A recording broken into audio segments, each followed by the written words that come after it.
négligé ou sous-estimé des gens, ou j'ai minimisé l'apport des actions des gens. Mais je vais vous dire non, en fait. Il ne s'agit pas de minimiser, il s'agit de peser l'importance, l'effectivité des actions que nous menons au quotidien en ce qui concerne la lutte pour la libération du Cameroun. J'ai une question d'abord à vous poser, chers Camerounais.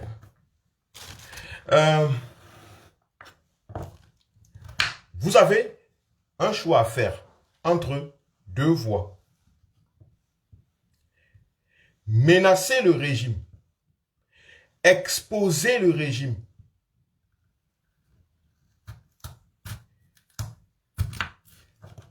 et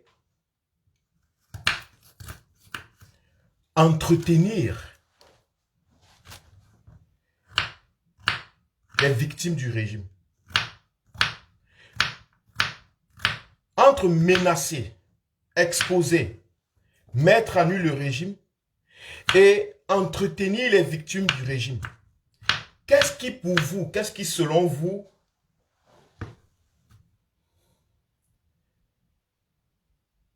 peut faire bouger les lignes? Qu'est-ce qui, entre ces deux, vous avez ces deux possibilités.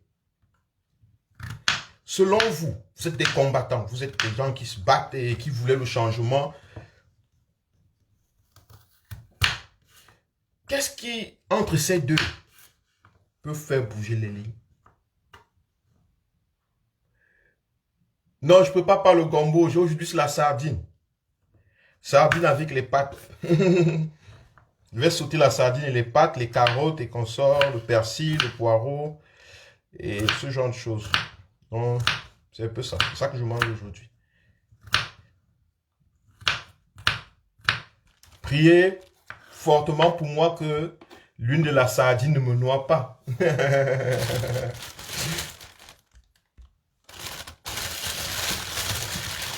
Donc,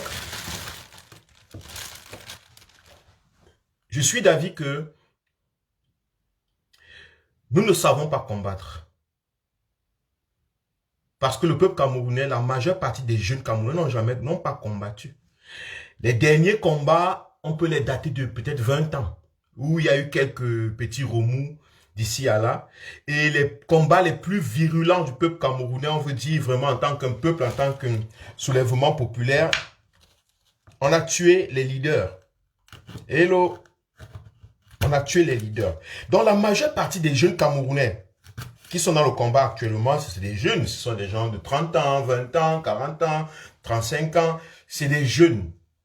Et si, pendant que c'est presque l'âge, ou bien c'est presque le mandat de M. Biya, entièrement.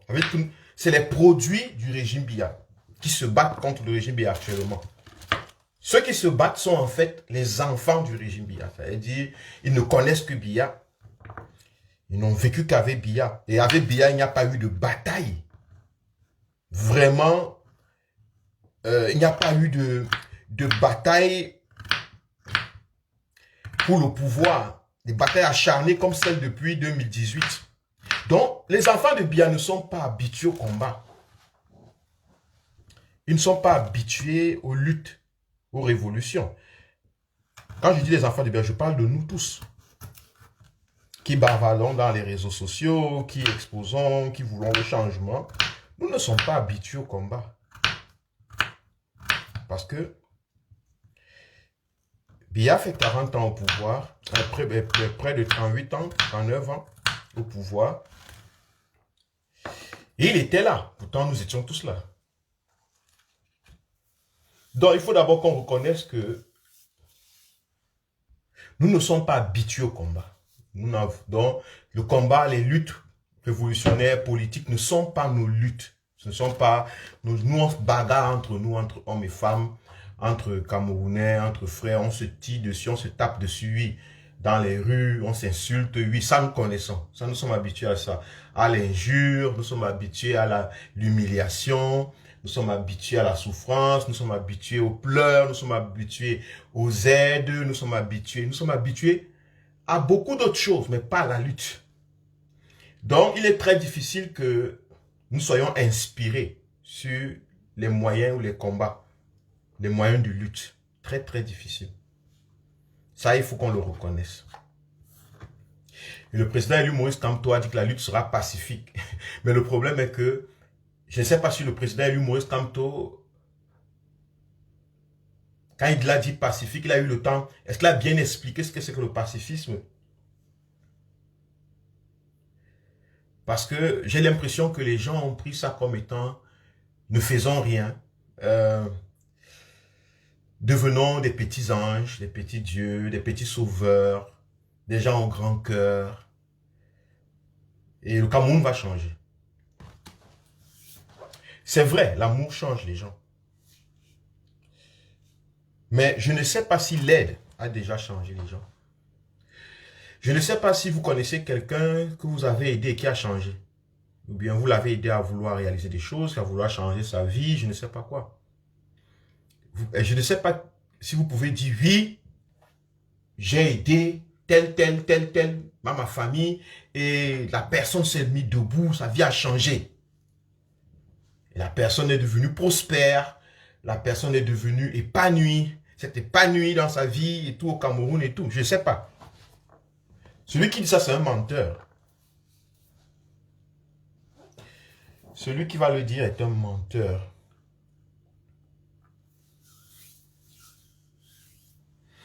Le Cameroun est aidé à coups de milliards depuis plusieurs années. Je veux dire, injecter l'argent au Cameroun, ça fait depuis plusieurs années, le Cameroun, en tant que...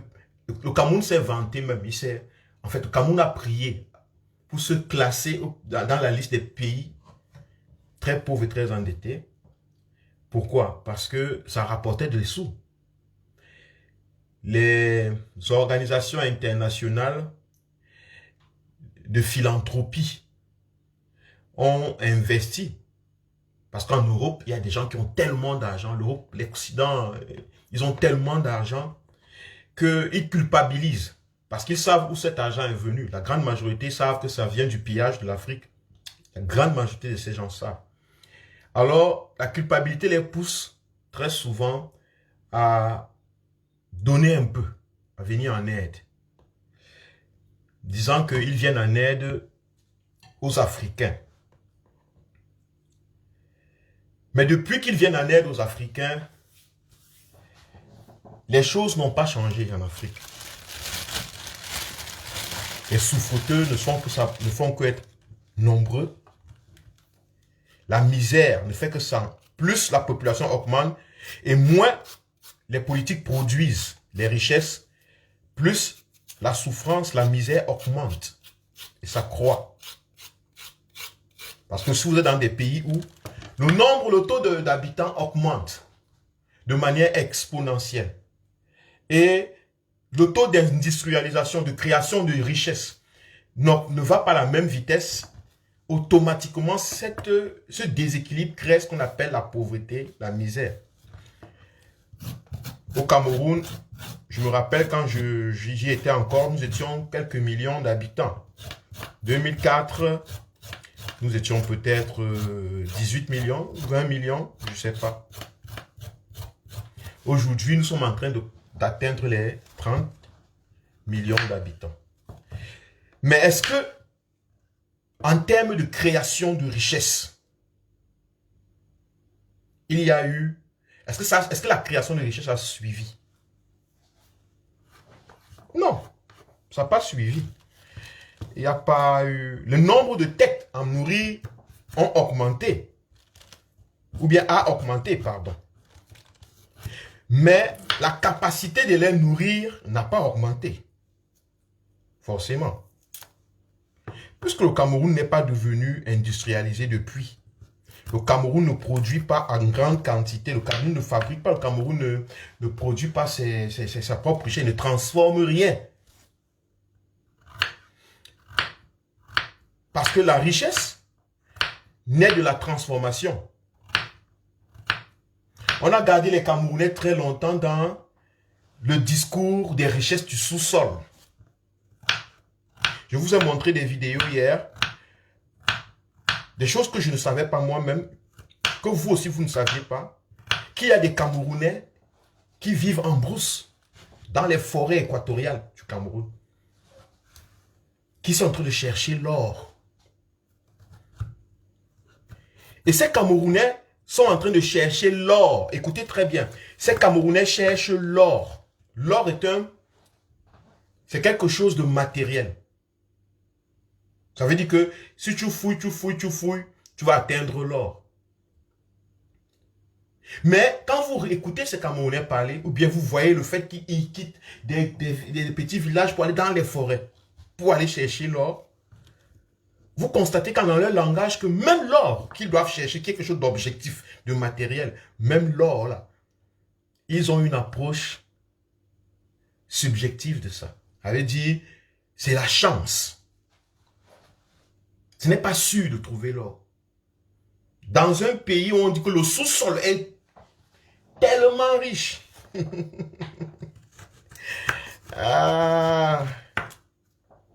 Dans un pays où on dit que le sous-sol est plein de richesses. Les jeunes qui vont donc creuser ce sous-sol disent que le jour où je trouverai une quantité d'or, le jour où je trouverai.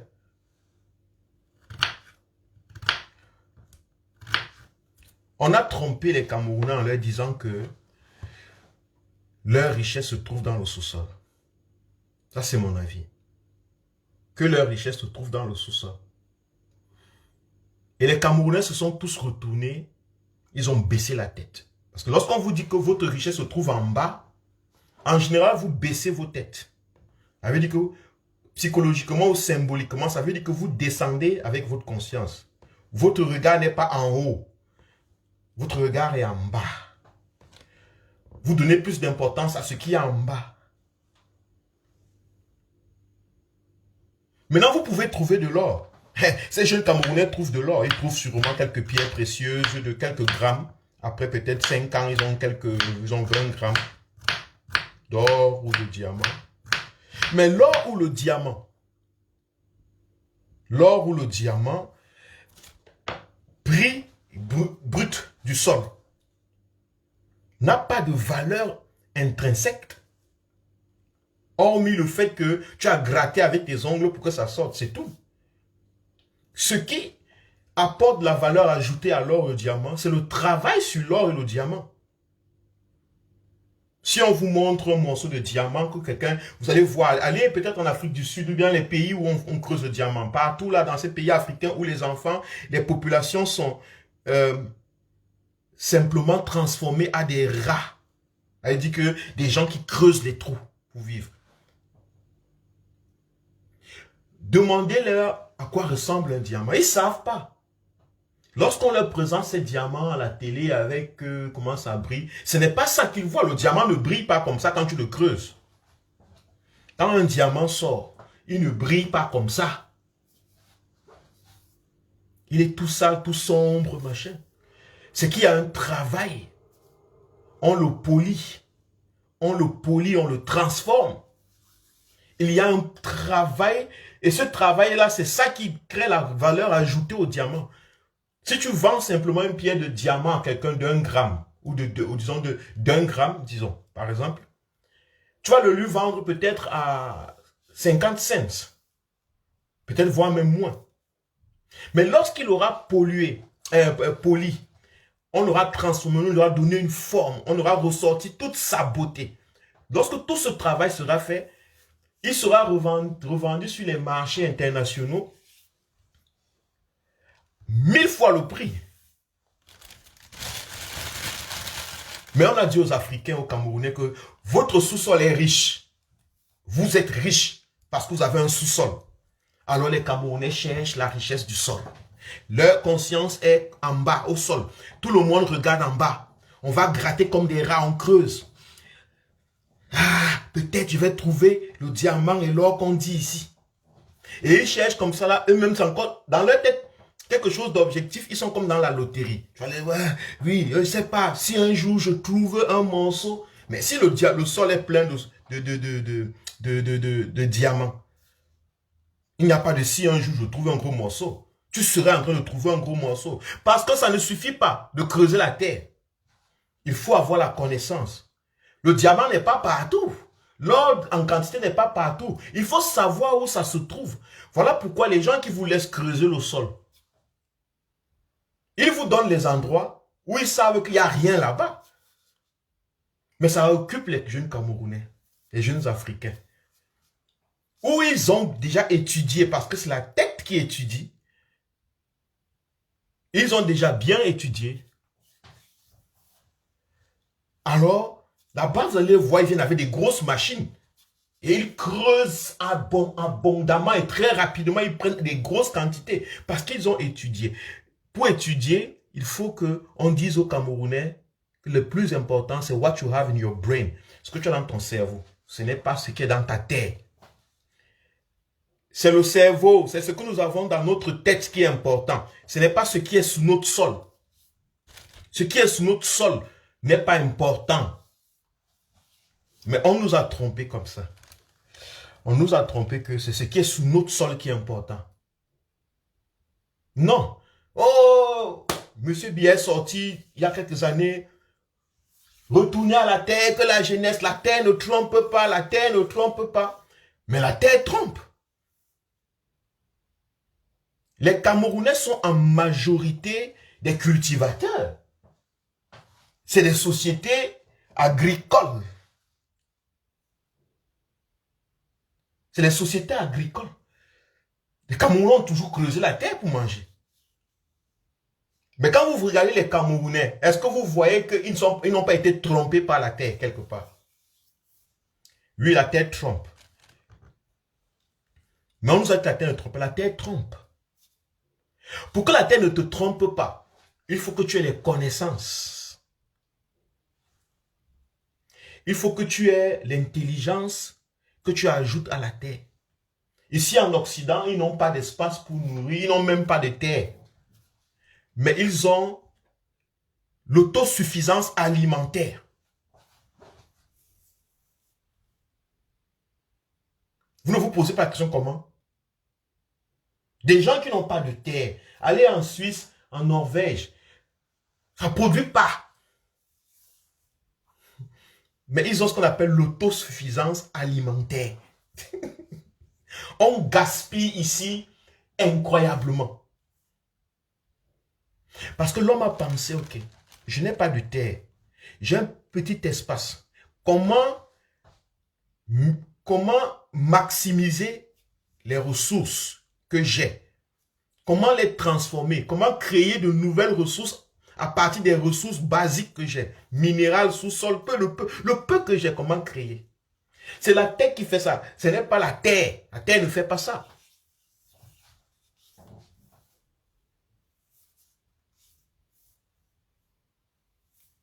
La terre ne fait pas ça. Mais pour que les Camerounais soient des prisonniers des terres et des sous-sols, il faut d'abord leur chanter des louanges. Il faut d'abord leur dire, votre terre est très riche. Vous êtes un pays très riche. Votre sous-sol est très riche. Il faut d'abord leur dire ça tout le temps. Répétez-leur ça là. Ils ne s'intéressent pas à ce qu'il y a dans leur tête. Ils s'intéressent à ce qu'il y a dans leur sous-sol. Ils s'intéressent à ce qu'il y a dans leur sous-sol. Pas dans ce qu'il y a dans leur tête.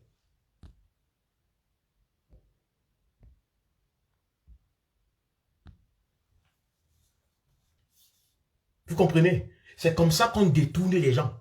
Donc, on vous répète un truc. Votre sous-sol est riche, votre sous-sol est ceci, votre terre est ceci, vous avez... Alors, tout le monde se vante d'avoir le sous-sol. Remarquez les politiques camerounaises. La politique camerounaise depuis plusieurs années.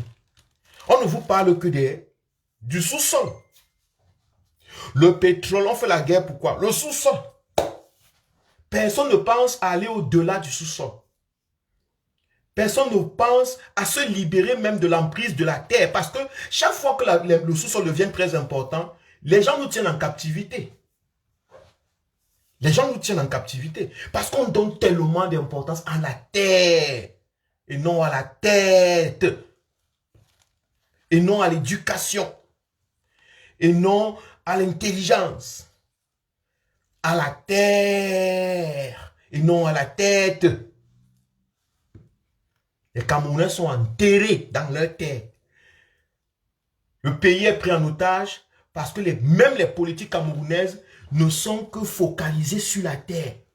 Elles vendent des hectares de terre. Elles donnent des hectares de terre pour être exploités. On n'appelle pas des gens pour venir créer des écoles chez nous, au cas où nous ne pouvons pas. Des universités de grande envergure, au cas où nous ne pouvons pas. Les moyens. Non, on appelle les gens qui viennent creuser nos terres.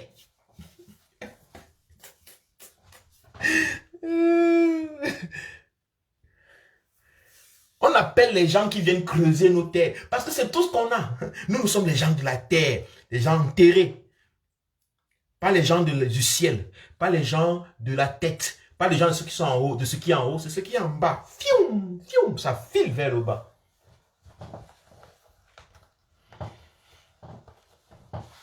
C'est ça, malheureusement.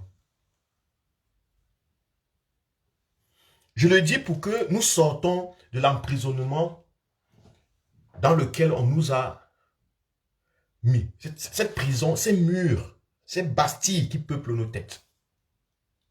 Est-ce que vous savez que on fabrique le diamant dans les laboratoires aujourd'hui? Si vous venez en Allemagne, ceux qui vivent en Europe, vont changer, je ne sais pas où, bon, en Allemagne particulièrement, on est en train de voir comment décourager les gens à utiliser les voitures à essence, à pétrole. On est en train de décourager. Le prix du pétrole a augmenté. Le prix de l'essence a augmenté, pardon. Ils sont en train de réfléchir comment sortir de la dépendance des fossiles. Ça veut dire que même votre pétrole, votre gaz les intéresse plus. D'ici quelques années, on va créer d'autres sources d'énergie qui ne seront plus dépendantes des sous-sols.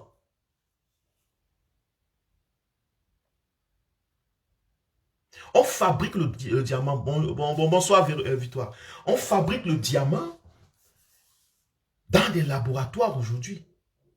Le caoutchouc, qui était un truc avant, oh, les VA, caoutchouc, on montrait comment on découpait le caoutchouc coulait. Non, on fabrique aujourd'hui des caoutchoucs synthétiques. Eux, ils sont en train de chercher comment faire pour se libérer des pressions des sous-sols, de la terre. Parce qu'ils sont en train de dire, ok, comment avoir un monde meilleur? Parce que ça crée énormément de misère dans le monde. Certes, ce n'est pas fait de manière rapide, il y a résistance, il y a des résistances, il y a des résistances derrière. Des gens, des multinationales ou des familles ou des clubs qui ont vécu pendant tout le temps simplement aux dépens, qui sont devenus riches aux dépens du pétrole, aux dépens du gasoil, aux dépens du diamant et de l'or qu'on creusait sous la terre. Ce sont les héritiers des familles esclavagistes, impérialistes et tout ça. C'est eux qui tiennent encore un peu le coup, qui mettent la pression aux politiques occidentales de ne pas trop vite lâcher les choses. Parce que la technologie, pour ne plus utiliser le pétrole pour conduire, est existante. On met la pression, on bloque les scientifiques, on bloque la recherche, on essaie de calmer, il ne faut pas très vite sortir du truc. Sinon, nous, on va faire comment? Nous, on vit du pétrole. Pendant ce temps, les Africains, les politiques camerounaises, elles n'ont pas de perspective. Elles ne voient pas, non, elles sont en train de vanter aux Camerounais que c'est la terre. La terre, c'est la richesse. La terre, c'est la richesse. Non, notre terre, on a la terre. Elle donne aux Turcs, aux ceci, aux cela, aux cela. Tout le monde vient creuser les dernières choses qui n'auront plus de valeur. Et que ferons-nous le jour où on n'aura plus besoin de pétrole? Qu'on aura fabriqué un autre style de pétrole dans les laboratoires. Ça veut dire que le PIB, non, le budget du Cameroun va chuter d'au moins 4-5 milliards, 5 000 milliards. Puisque 80% du budget du Cameroun est basé sur ce qu'il a sous sa terre.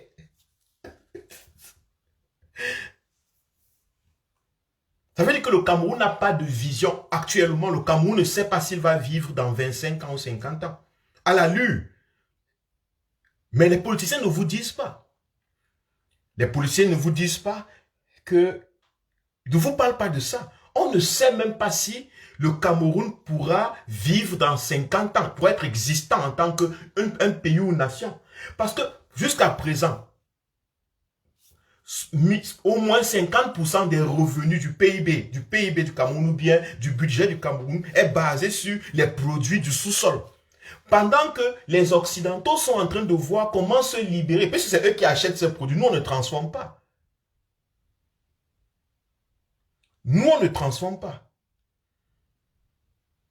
Nous on vend brut.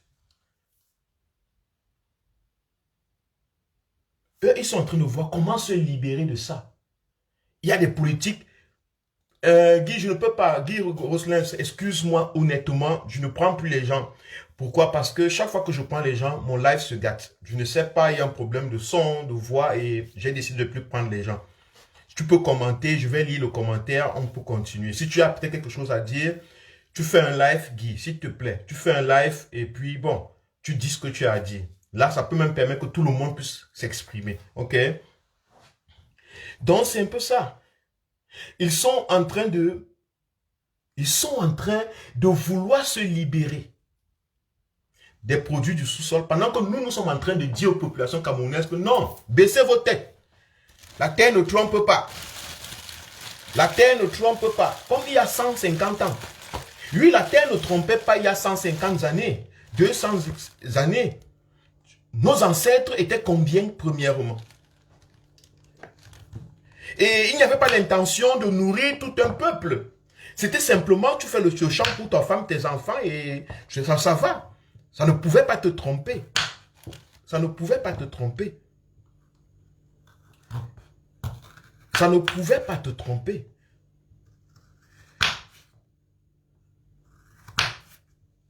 Tu lançais la banane, tu mangeais.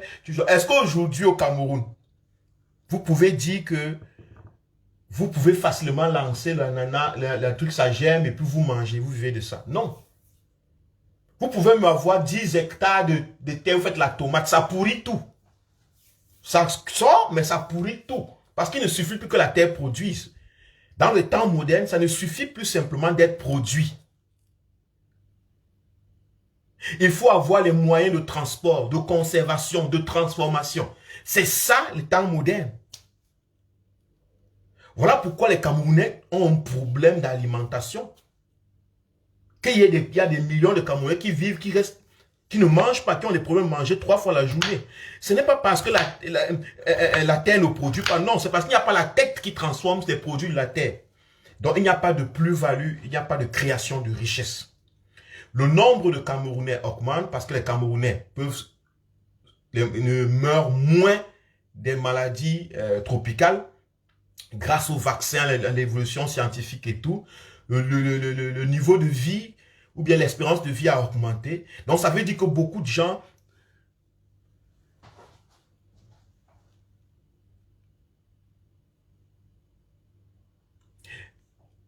bon, je vais d'abord répondre à Avril et Nego Vuping. Mon frère Avril, ou ma soeur, les Européens, je l'ai bien dit, il y a résistance. Il y a résistance. Mais ne mets pas le fait que il y a ce qu'on appelle la révolution scientifique, la recherche scientifique sur tous les aspects dans la vie. Un pays, une politique qui veut vivre ne se met pas ça en idée. Ne se dit pas que non, les Européens ne peuvent pas se passer de l'essence. Il ne faut jamais se mettre en idée. Pourquoi? Parce que tu dois toujours avoir de la vision. On te dit, au cas où les gens peuvent se passer de ceci, qu'est-ce que moi je fais? Quand tu es un businessman, tu vends un produit, tu dois être capable, quand tu as avant de lancer ton produit, au cas où les gens n'acceptent pas mon produit, qu'est-ce que moi je fais? Comment est-ce que j'actualise? C'est de ça que je parle ici. Peut-être les Européens ne peuvent pas se passer de l'essence, mais la science me montre, moi je suis tout le temps dans des revues scientifiques. La science me montre beaucoup d'autres directions que le monde est en train de prendre. Ça ne va pas à une vitesse rapide parce que les gens ne remarquent pas. C'est trop lent. On conduit encore les voitures, les camions avec l'essence. On fait tourner encore les moteurs avec l'essence. Le jour où ils vont découvrir la technologie où le soleil peut créer l'électricité, peut faire tourner les moteurs, je t'assure que l'essence ne sera plus un produit important, aussi important qu'il est maintenant pour les pays africains, pour les dictatures. Donc il faut faire très attention avec les affirmations. Il faut être observateur, il faut lire beaucoup, il faut voir. Il faut chercher à bien regarder où le monde est en train d'aller. Il faut lire, il faut vous éduquer dans tous les domaines. Parce que lorsqu'on vous a dit que votre richesse est dans la terre, on a gardé vos têtes sous la terre.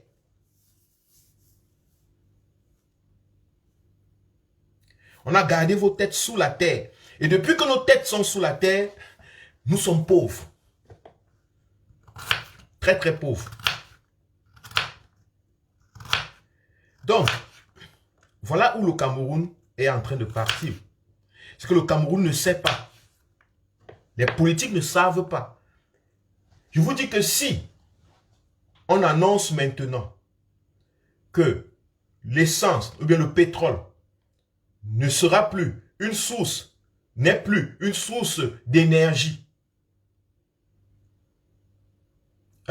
importante, parce que nous avons découvert d'autres sources d'énergie plus fiables, plus propres, moins troublantes, parce qu'on n'a pas besoin de partir là-bas chez eux, faire toutes ces guerres, on n'en a pas besoin. On n'a pas besoin de s'asseoir avec vous sur la table et discuter sur le prix du baril et tout ça, de vouloir vous convaincre et tout. Il est fort possible que les budgets des pays africains tombent au moins de 40 à 60%. Les budgets annuels de ces pays. Donc, c'est ça. Ça, c'était un aspect. Eh, bonjour, ma mère. Véro, bonjour, bonjour. Maintenant, donc, est-ce que les Camerounais manquent d'inspiration? Les combattants camerounais, le peuple qui veut, le peuple de la résistance. La résistance, c'est une force. La résistance, c'est un état d'esprit. La résistance, c'est un combat perpétuel contre les injustices. Un résistant, un combattant, quand il pense à la lutte, il doit penser à la lutte qui résiste, à la lutte qui plie l'adversaire, qui est la dictature, à la lutte qui expose les dictatures. C'est ça, à mon avis. J'ai l'impression qu'on manque d'inspiration. Pourtant, le Cameroun est un champ d'opportunités. Elle dit que même dans la lutte, il y a tellement de luttes que si on se focalise nos esprits sur les combats, le régime bien ne peut pas résister 2 jours. Si les Camerounais, de partout le Cameroun, chacun choisit un domaine de combat, il combat seulement. Il expose, il pointe. Le régime ne peut pas parce que c'est grave.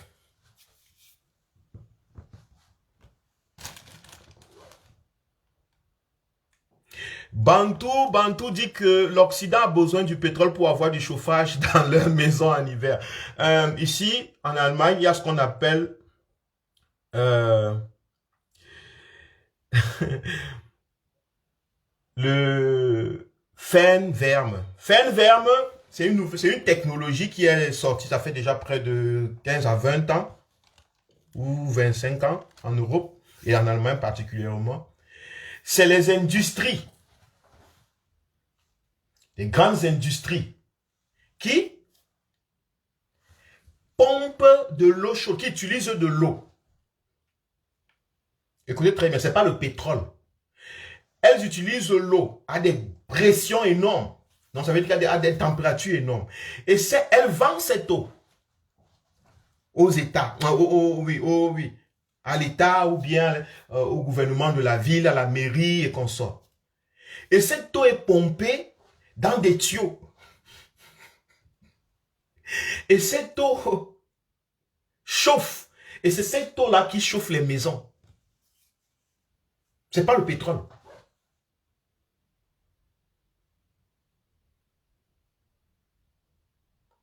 Ce n'est pas partout. Non, je ne suis pas en train de dire que c'est fait partout. Mais ça existe. Ce genre de chauffage existe déjà. Deuxièmement, il y a des chauffages électriques. Ça veut dire que tu le branches carrément à la source d'énergie. Tu n'as pas besoin du pétrole. Il suffit juste que tu aies du courant, une fiche de branchement. Et puis, tu as le chauffage. Il y a le chauffage électrique. Mais l'électricité n'a pas besoin de pétrole. L'électricité a besoin juste d'une source d'énergie, c'est tout. Ça veut dire, ça peut être l'eau, ça peut être le soleil, ça peut être. Réfléchissez très bien, écoutez très bien. Éduquez-vous, chers Camerounais. Posez les questions. Lisez. Ne restez pas sur le net pour juste rester en longueur de journée là et d'avoir dit, ah oui, j'ai dit telle chose, il ne comprend rien. Puisque vous comprenez tout, faites très attention. Avant d'ouvrir nos bouches, particulièrement moi, je prends soin de me rassurer que ce que je dis, je l'ai vérifié. Il y a le chauffage par gaz, le chauffage à l'huile de gasoil, il y a le chauffage à eau, il y a le chauffage électrique.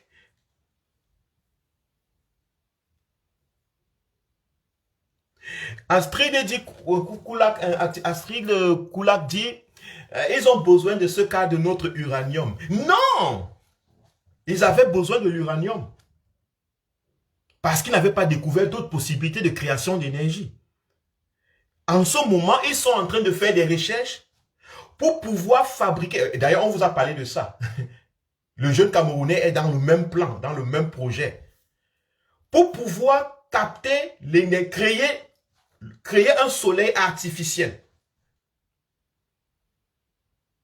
Où on peut avoir une source d'énergie infinie. Ils sont dans ces recherches. Je n'ai pas dit qu'ils vont réussir. Je n'ai pas dit que pour le moment, ils n'ont pas besoin d'uranium. Mais je dis, pour quelqu'un qui pense loin de son pays, quelqu'un qui a une vision pour son pays, un politicien ne doit jamais rester avec l'idée, les gens dépendent de moi, l'étranger dépend de nous. Non, ça c'est la pauvreté et c'est en fait ça qui a créé les problèmes en Afrique. C'est quoi? C'est que les politiques africaines, on leur a dit que le monde dépend d'eux. Voilà les messages qu'on leur envoie tout le temps. Que le monde dépend de l'existence des êtres humains dépend d'eux. Mais on ne remarque pas. On ne remarque pas que, à force de le dire, ça endort les Camerounais, ça endort les Africains. Et ils sont les pays les plus pauvres. Pourtant, le monde dépend d'eux. Parce que la richesse, ce n'est pas les richesses du sous-sol. La richesse, ce n'est pas ce que vous avez sur le sous-sol. La richesse, c'est la capacité de transformer ce que vous avez. La richesse, c'est la tête, ce n'est pas le sous-sol. Parce que même au Cameroun, on peut se passer du pétrole. Si on a des ingénieurs qui travaillent, on peut se passer même de notre pétrole. Si on a des politiques qui mettent en exergue, qui investissent dans la recherche, qui ont une vision émergente, nous pouvons nous passer du sous-sol. Malheureusement, that is where it is. On nous a rendus dépendants du sous-sol, c'est pour ça qu'on nous tue. Et nous sommes restés dépendants de ça, et on est écrasés tout le temps. On se plaint, les guerres, parce que, regardez un peu le Congo. Du matin au soir, c'est la guerre, chaque jour. À cause de quoi? Du sous-sol. À cause du sous-sol. Donc, c'est ça. Je disais donc un combattant, c'est quelqu'un qui ne manque pas d'inspiration. S'il s'agit de faire des luttes,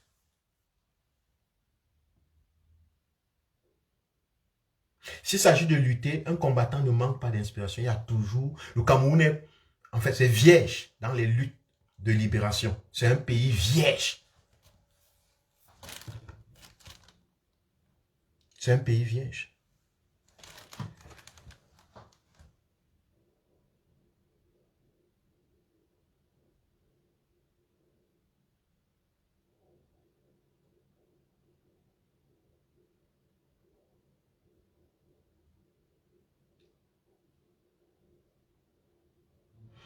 Cameroun est un pays vierge. En ce qui concerne les idées de combat, j'ai posé une question ce matin où je disais que, où je voulais savoir,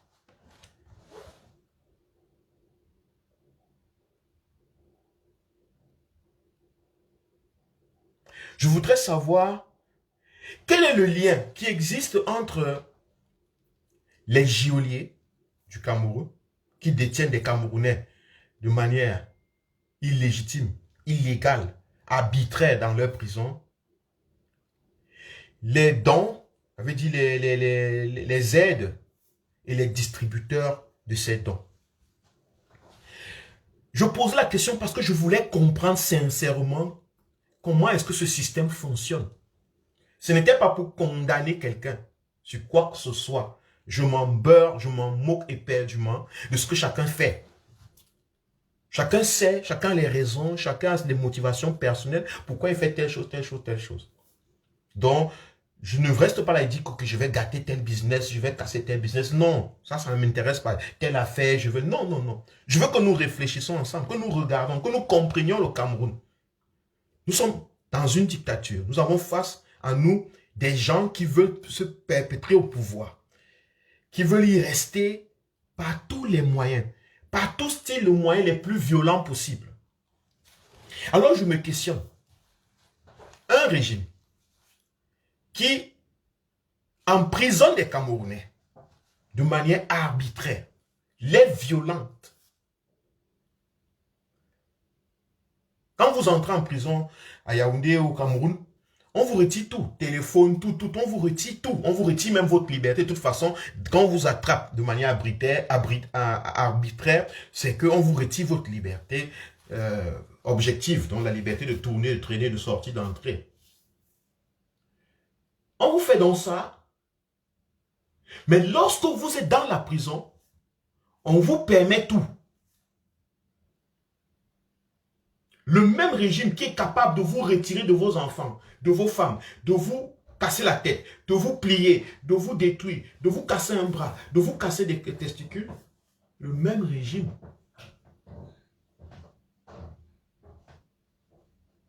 vous permet tout. Vous pouvez donner, vous pouvez recevoir de l'argent, vous pouvez recevoir de la nourriture, vous pouvez recevoir tellement de choses là-bas à l'intérieur.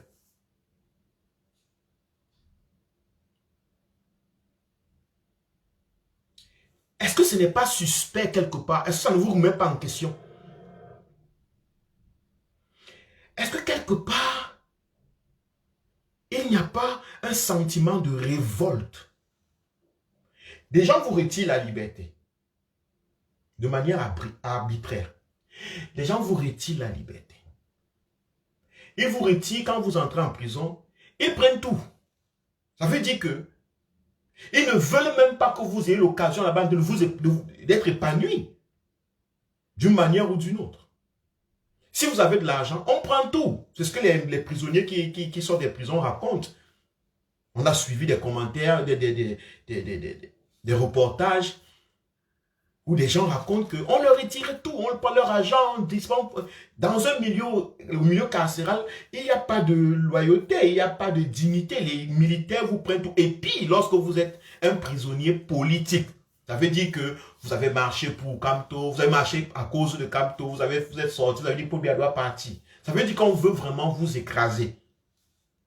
On veut vraiment vous atteindre physiquement et psychologiquement. Mais bizarrement,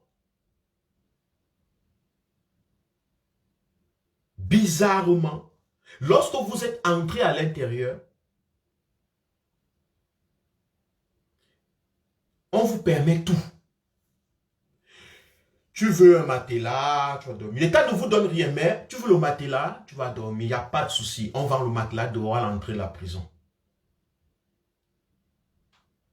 Tu veux boire de l'eau potable, il n'y a pas de souci. On vend de l'eau potable à l'extérieur. On demande à des prisonniers à qui on a retiré toute liberté de pouvoir boire l'eau eux-mêmes, de pouvoir se coucher, se nourrir, se vêtir normalement. Dès qu'ils entrent dans le cercle carcéral, c'est terminé. Ils deviennent un avec la corruption. La corruption qu'on combat. La corruption qu'on combat. Ils deviennent un avec ça. Parce qu'ils doivent survivre, parce qu'ils doivent vivre, parce qu'ils sont dans l'endroit, le pire endroit du monde.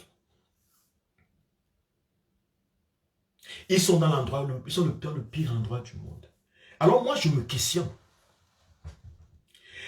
Quelle peut être la mentalité, la psyché des combattants qui pensent que on ne sait pas lever contre la corruption, qui pensent qu'il faut accepter une certaine corruption pour pouvoir survivre? Je leur dirais que je vous ai toujours dit que ce n'est pas le régime Biya, ce n'est pas Biya seulement. Il accepte, il a utilisé des armes, il a utilisé ceci pour vous garder en captivité, mais nous avons un psyché de captifs. Nous avons une approche des captifs. Nous nous comportons comme des gens qui aiment la captivité. Je vais vous le dire. Comment on fait pour entrer en prison et donner de l'argent à un prisonnier? On dit que quand tu entres en prison, en général, ce n'est même pas ton prisonnier que tu rencontres. Il y a un genre de personnes qui viennent souvent là, qui vous disent qu'ils sont les passeurs, ils sont eux qui vont protéger votre enfant, ils vont protéger ceci, cela. Donc, c'est eux qui prennent l'argent, c'est eux qui prennent la nourriture. Votre nourriture passe par les mains des geôliers du régime Biya. Les gens qui vous maltraitent. Votre nourriture passe par leurs mains. Ça veut dire qu'ils peuvent jeter un poison dedans. S'ils sont trop fâchés contre vous, ils veulent vous tuer, ils veulent vous gâter, ils peuvent mettre n'importe quoi dedans. Vous ne le saurez pas. Où est-ce que vous tirez? Où est-ce qu'on tire la confiance?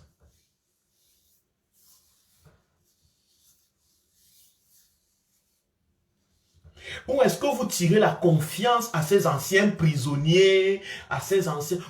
Où est-ce que vous tirez cette confiance? Que vous pouvez manger la nourriture qui vient. Non, ça veut dire que la prison au Cameroun est entre les mains de la corruption. C'est-à-dire entre les mains du régime Biya. Si vous sortez libre, en santé, en prison, c'est que vous avez, quand je dis ça en santé, vous êtes supposé sortir en santé. Dans un pays normal, les prisonniers sont supposés avoir une certaine dignité. Mais comme on n'est pas dans un pays normal, ça veut dire que si vous êtes en santé dans la prison de ce pays, si vous vous nourrissez bien, est-ce que vous avez dealé avec la corruption? Vous avez accepté une quantité de corruption. Et il n'y a pas de mal à ça. Je ne dis pas que c'est mauvais. Écoutez-moi très bien. Je présente les choses telles qu'elles sont.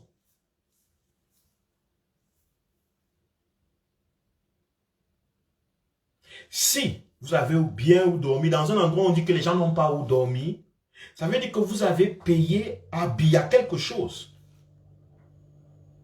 Vous avez payé au système carcéral, à vos geôliers, vous leur avez donné quelque chose. Vous avez dit à votre geôlier, voici l'argent, garde-moi au moins en vie, je te paye pour ça. Je ne suis pas en train de vous condamner. C'est humain. Peut-être moi, je ferais la même chose.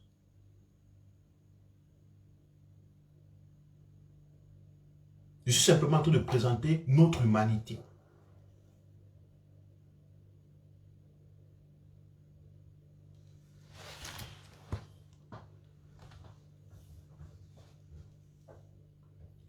Je suis simplement en train de montrer combien nous avons, le régime a tenu, mais aussi nous avons quelque part participé. Il y a un style, un degré de corruption que nous acceptons, que nous trouvons normal. Que les Camerounais cotisent l'argent dans le monde entier pour soutenir, pour donner de l'eau à des prisonniers, pour nourrir les prisonniers. C'est bien. Mais regardez le revers de ça. Le revers de ça est que ça tient le système corrompu, carcéral, de justice, d'injustice. Le système de la justice, ça tient le régime debout. Pourquoi? Ce ne sont pas vous les Camerounais qui vendaient les matelas dehors. Ce n'est pas les Camerounais qu'on arrête qui ont les matelas dehors. Qui vendent l'eau. Ce ne sont pas ces Camerounais. Non, les Camerounais qu'on arrête, c'est des gens qui n'ont même pas parfois de situation parce qu'ils sont misérables, ils se sont levés.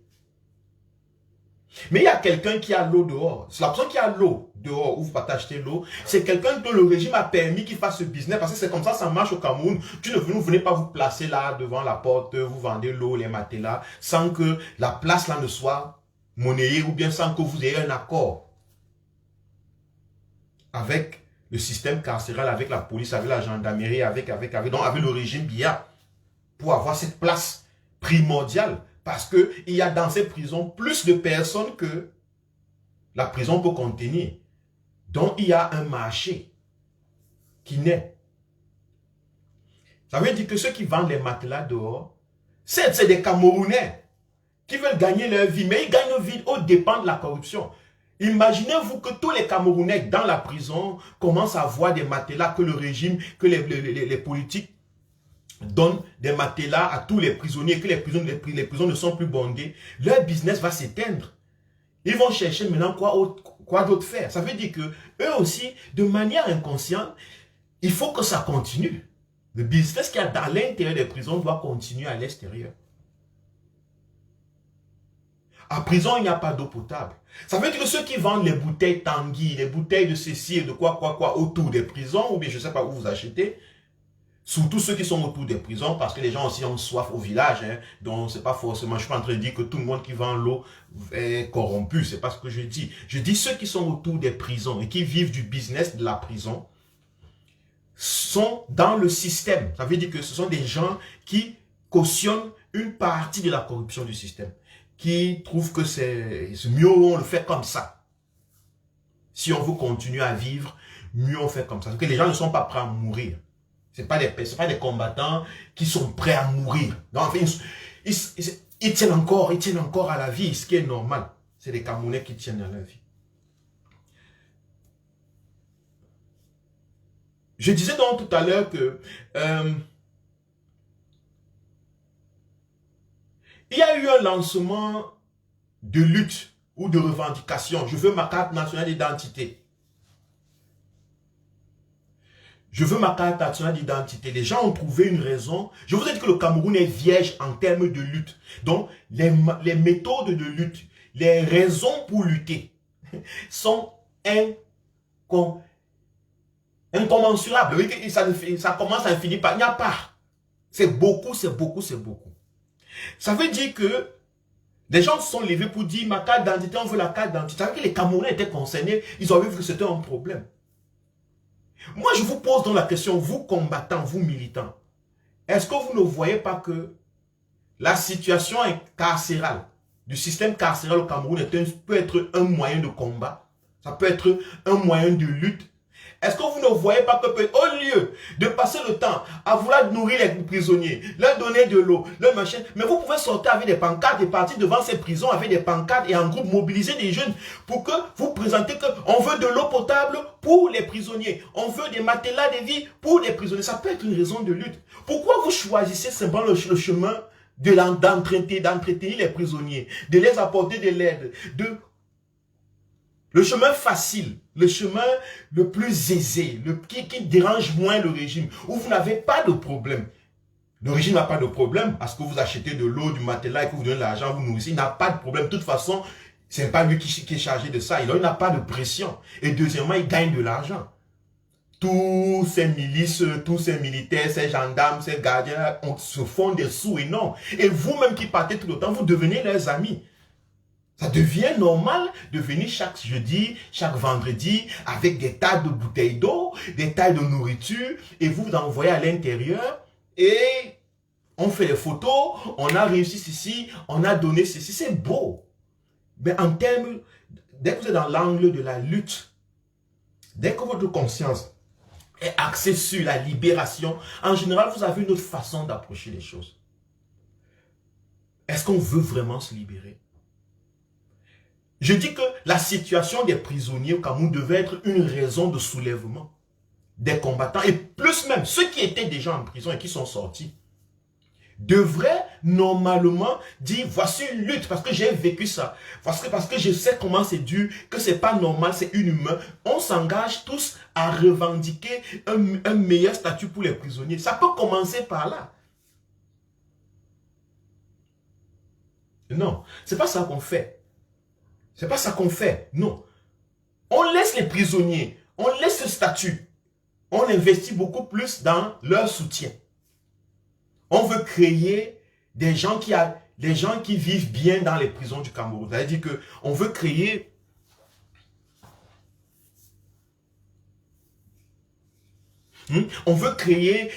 une prison où les choses tournent. Tu peux aller en prison, mais tu seras tranquille.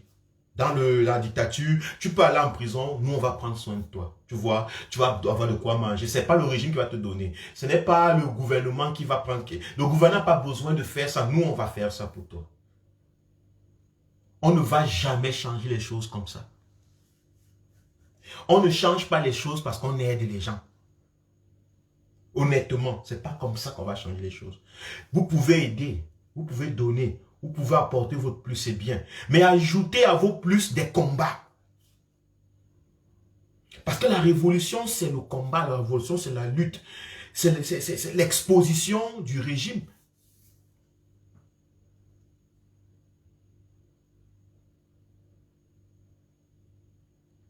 Vous êtes parti, vous allez devant les prisons, vous revendiquez la liberté, la libération, ou bien la liberté, on va vous dire que ça va prendre le temps, il faut juger et tout. Mais revendiquez les conditions, les bonnes conditions de vie. Pas d'eau, pas d'électricité, pas de quoi. Ils sont nombreux. Vous prenez ça comme votre lutte. Vous qui voulez tellement aider les prisonniers. Prenez ça comme votre lutte. Comme vous avez pris pour la carte nationale d'identité. Prenez aussi la situation des Camerounais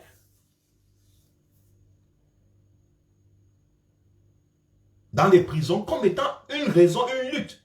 Pourquoi quand il s'agit de la prison, ça devient simplement l'aide? Parce qu'on souffre, on a la peine, on voit les gens souffrir. On voit les gens souffrir, c'est vrai, ça fait mal de voir les gens souffrir. Mais on ne peut pas libérer les souffreteux de cette façon. On ne peut pas avoir un Cameroun où les prisons sont mieux encadrées de cette façon.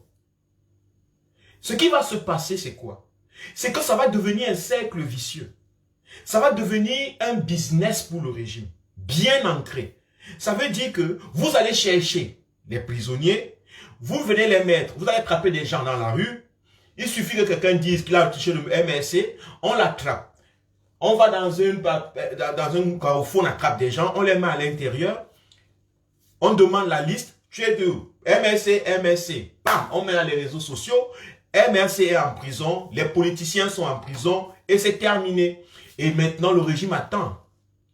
Le régime attend calmement les pieds croisés. Parce que les mêmes militants, les mêmes combattants, les mêmes sympathisants, les mêmes trucs vont faire quoi? Ils ne vont pas s'indigner contre la condition des Camerounais dans les prisons, non. Ils ne vont pas se lever et exiger. Parce que exiger et lever, ça fait peur. On risque de nous-mêmes retourner en prison. Si on se lève là, on va retourner dans cet endroit-là. Que nous-mêmes, nous avons tellement peur. Donc tout ce qu'on peut faire, c'est qu'on va aider ceux qui sont déjà là-dedans. Et on attend le jour où on va les libérer. Le jour où on va les libérer, le jour où le tyran aura envie de les libérer, mais ça, c'est bon. Ce n'est pas le jour où nous allons mettre la pression qu'ils soient libérés. Non, c'est le jour où le tyran aura envie de les libérer. On préfère donc faire la chose la plus facile. Venir donner la nourriture, venir donner l'argent. Mais ça pompe le système. Le système devient de plus en plus fort. Le régime Biya comprend qu'en fait, il y a de l'argent à se faire dans cette affaire. C'est pas peut-être Biya qui reçoit l'argent là, non. Mais tout le monde mange à son niveau. Je veux dire que même le geôlier, le petit gardien, il rentre chaque jour avec sa part. Sa part de bouteille, sa part d'eau, sa part de nourriture, son argent. Et il vit.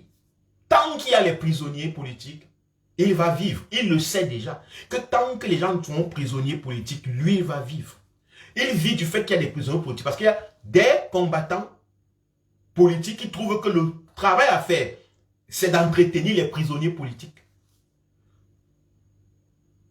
Est-ce que vous voyez le lien entre les geôliers, les bourreaux et les esclaves? Est-ce que vous voyez comment ça marche entre eux? Pourquoi l'esclavage a toujours été... Les Africains, les Camerounais sont dans cette dictature depuis plusieurs années parce qu'on a signé des pactes inconsciemment avec ce que nous combattons. On combat la corruption, mais la corruption de dehors.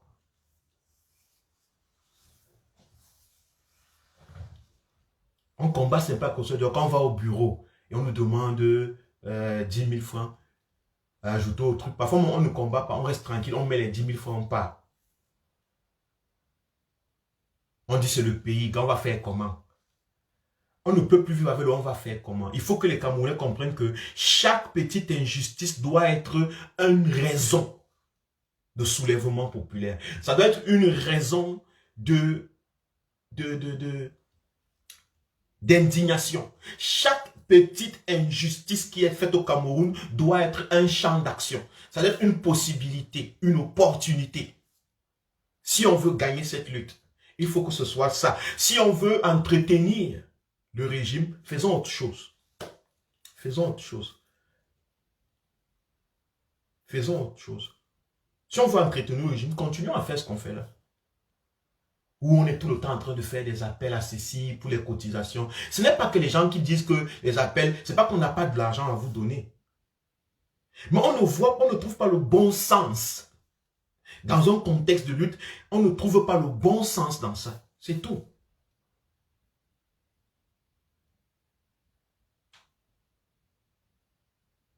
Nous voulons la libération du peuple camerounais. De notre peuple, de nous-mêmes. Si nous gagnons la bataille de l'eau potable dans les prisons, nous avons fait un pas de plus. Là maintenant, aller en prison ne fera plus peur à beaucoup de Camerounais. Si nous gagnons la bataille de l'espace dans les prisons et d'entretien, les matelas, les lits pour les prisonniers, pendant qu'on y est, nous avons fait un pas de plus vers la justice.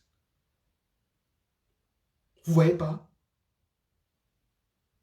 Ne croyez pas qu'on fait un pas de plus vers la justice quand on entretient ce qui existait déjà comme injustice. Au nom de nos amours, de nos sentiments. La justice s'en fout de nos sentiments. La liberté n'est pas un sentiment. Ce n'est pas un sentiment, cher Camerounais. La liberté est le produit d'une prise de conscience et d'une action objective pour sa libération. La liberté n'est pas un sentiment.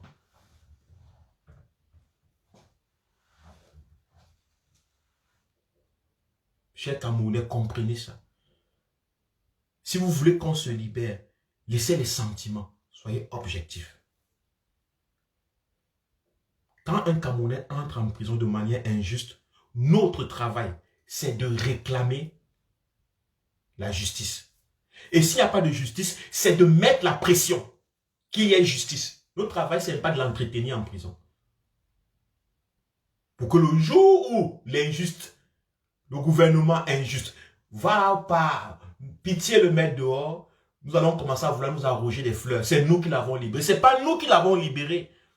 Ce n'est pas nous qui lui avons donné la vie. Parce qu'il était en prison, il a mangé bien, il a mangé le couscous, il a bien mangé, il n'a pas mangé le haricot avec les cafards dedans.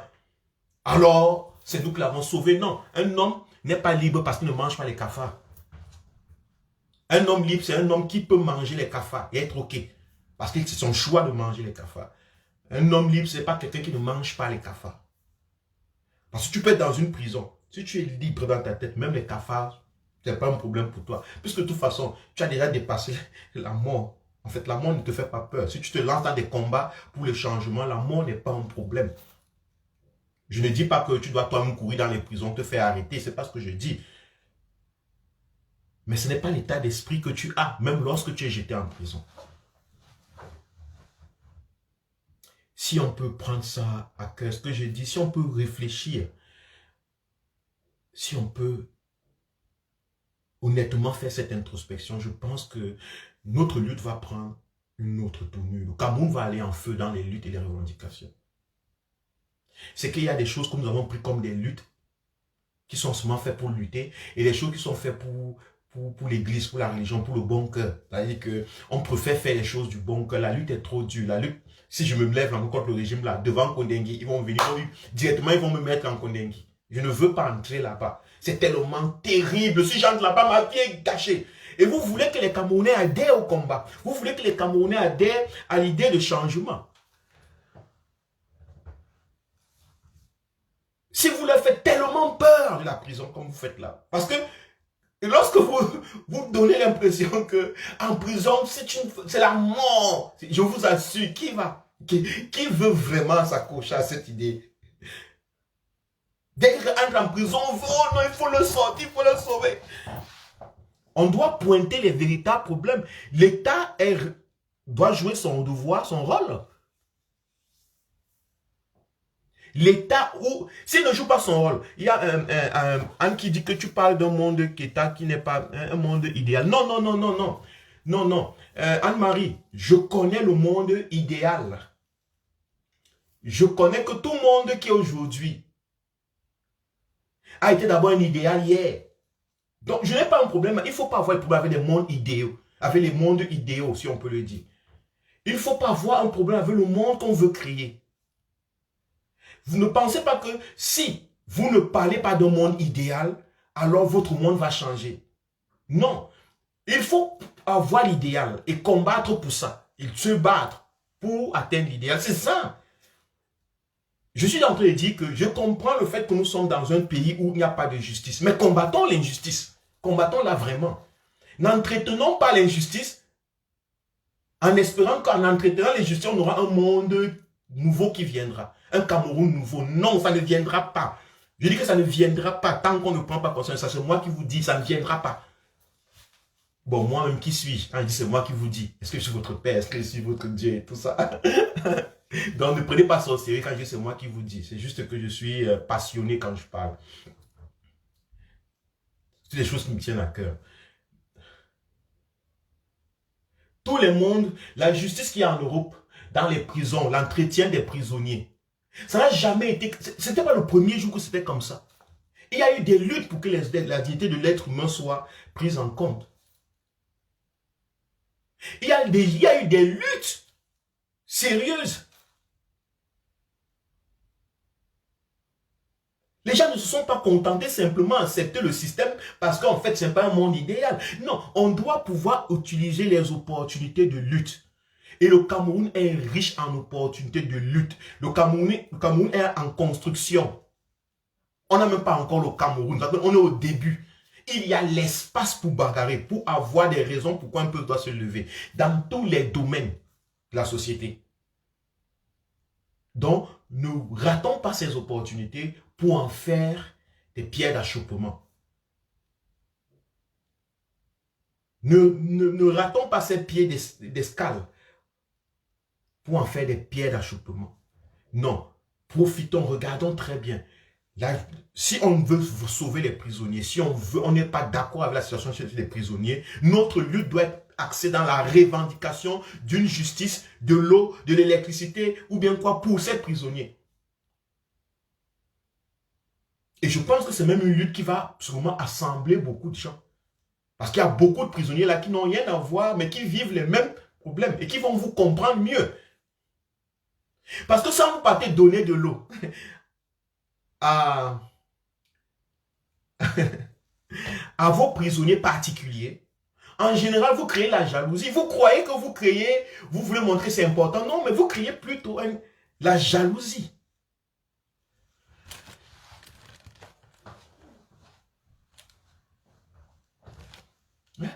Exactement, Véronique nous dit quelque chose de pertinent. Vous créez plutôt de la jalousie. Remarquez ce que le régime Biya fait. Regardez très bien ce que le régime Biya fait. Pour rester la personne la mieux vue. C'est que le régime Biya, tous les dimanches, dans les prisons, on organise les messes. Il y a des sociétés de dons, de machins qui viennent donner de riz, de la nourriture aux prisonniers. Tous les prisonniers, donc parfois il y a des organisations non gouvernementales qui font des dons à tous les prisonniers. Tous les prisonniers se sentent vraiment que ici, il ne faut pas forcément que je sois du MSC pour sentir que je suis un être humain. Il ne faut pas forcément que je sois un prisonnier politique pour le sentir. Parce que nos luttes sont restées simplement partisanes. Ça veut dire que même lorsqu'on approche, même lorsqu'on veut faire nos dons, il y a cette petite approche partisane. Et ça crée une fissure chez les gens qui souffrent comme les prisonniers. Ça crée d'autres prisonniers spéciaux et d'autres prisonniers pas spéciaux. Et dès qu'il y a ce truc-là, c'est très difficile. Mais alors que si nous engageons des luttes pour de l'eau potable pour les prisonniers, d'une nourriture saine pour les prisonniers, ce sont des luttes qui peuvent être porteuses, qui peuvent engager beaucoup plus.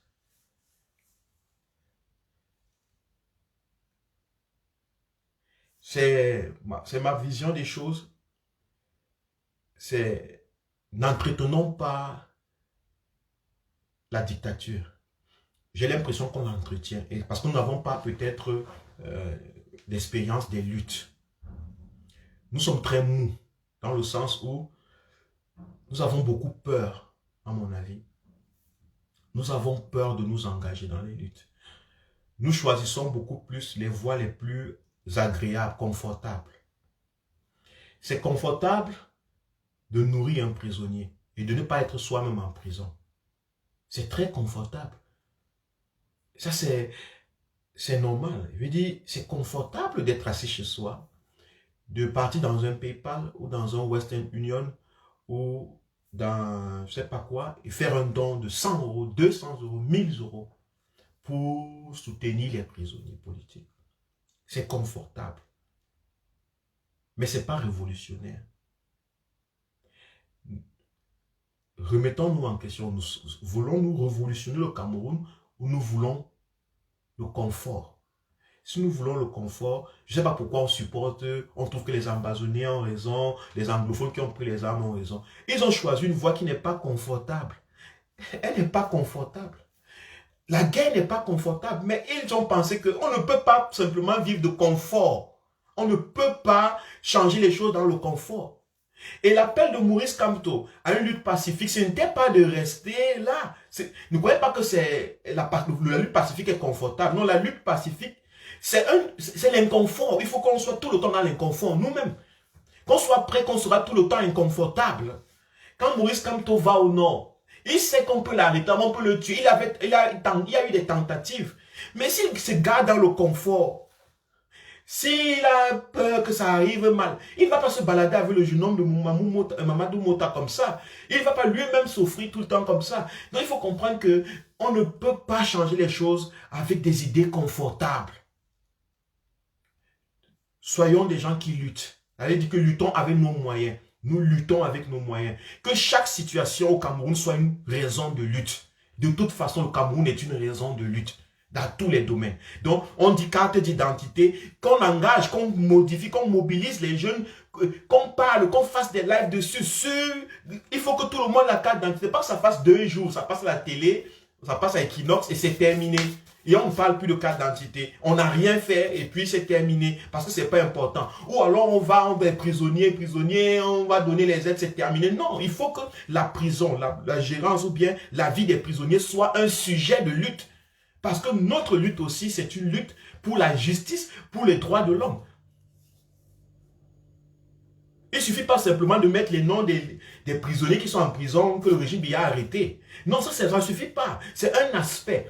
Il faut agir dans ce sens. Ça veut dire que se lever et dire que vous voulez absolument que même lorsqu'on arrête un Camerounais, même de manière injuste, il faut qu'il ait de l'eau, qu'il ait de où dormir, confortable, dignement qu'un être humain. Et ça doit être un truc qui doit soulever les foules.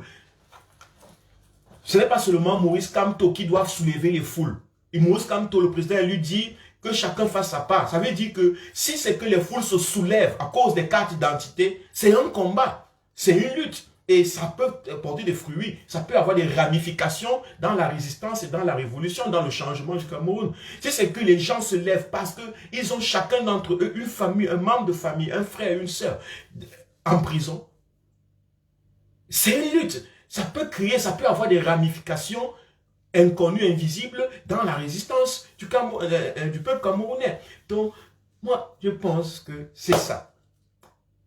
Tous ces derniers temps, on axe beaucoup sur le confort, sur les aides, sur le soutien.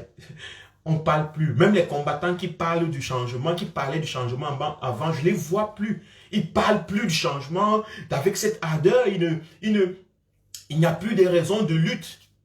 Au contraire, il n'y a que des sites d'aide et ceci, les soutiens à ceci, les soutiens à cela. Ça devient comme...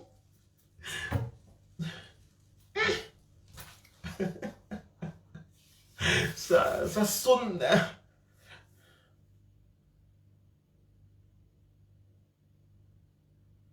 Merci de m'avoir suivi. C'était quoi les... Bon après-midi à tout le monde. Je ne suis, comme je l'ai dit, je ne suis pas là pour condamner vos actes. Je ne suis pas là pour interdire à quelqu'un de faire quoi que ce soit. De toute façon, je n'ai même pas ce pouvoir-là. Donc, je suis un Camerounais qui réfléchit beaucoup. Je veux dire que je regarde les choses, comme vous, je sais que vous réfléchissez aussi beaucoup. Je sais. Donc, je ne suis pas le seul, ce n'est pas un talent personnel ou bien quoi que ce soit. Non. Mais mes réflexions provoquent. Je sais aussi que ma façon de réfléchir, d'approcher les sujets est provocante parce que ça provoque la réflexion. Parce que si tu parles, tu dis des choses et les gens se sentent tellement à l'aise, le confort, tranquille, ça veut dire que tu n'as rien dit. Dans un pays, un peuple qui a souffert pendant plusieurs années de répression, si tu dis quelque chose et que les gens sont à l'aise, ça veut dire que tu as juste dit ce que le régime a dit déjà, qu'ils sont à l'aise avec le régime depuis.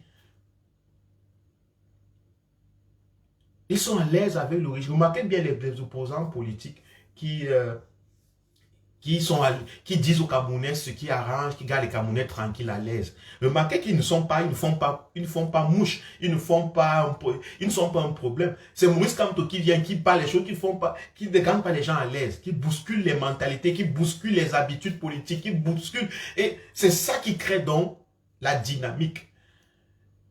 Et je suis un peu ce genre de personne. Je n'ai pas des réflexions qui mettent les gens à l'aise.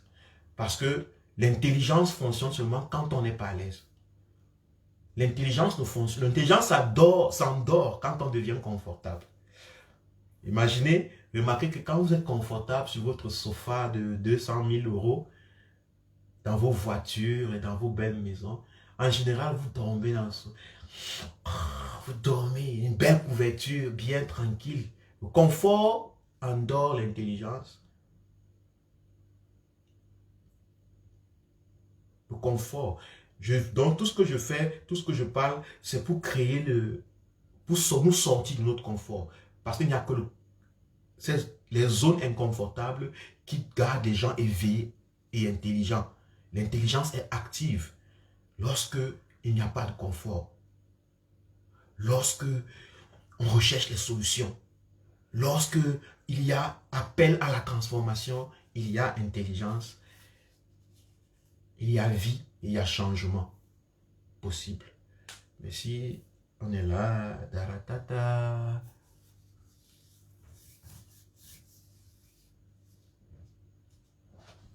daratata, c'est ça. Merci, hein, c'était Kwale. Et beaucoup de courage à tous les Camerounais. Beaucoup de courage. Merci.